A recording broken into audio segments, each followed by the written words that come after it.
ምስራቅ ሐረርጌ ዞን ውስጥ አሳዳጊ አባቱን የገደለው በሬ በቤተ ዘመድ ጉባኤ እንዲታረድ የተወሰነበት መሆኑን ሰሞኑን ሰምተናል።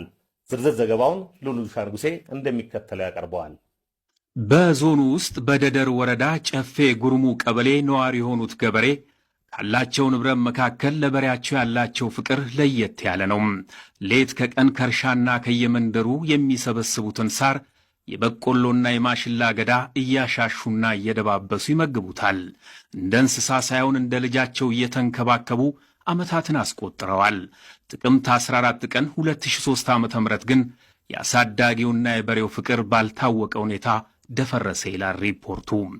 በሬው ምን እንደነካው ሳይታወቅ ሆድ ባሰው፣ ጠባዩም ተቀየረ።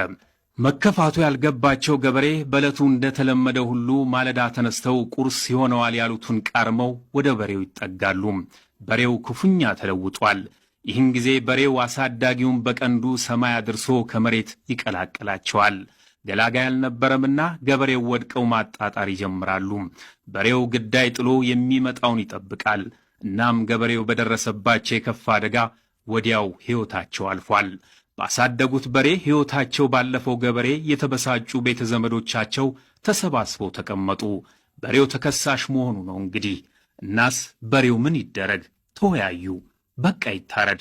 ያለ ተቃውሞ ሁሉም በአንድ ድምፅ ተስማሙ። አሳዳጊውን የገደለው በሬ ባጠፋው ጥፋት በቤተ ዘመዱ ችሎት እንዲታረድ ተፈረደበት። ግን በሬው የከፋውንና የሆነውን ነገር የሰማ አልነበረም።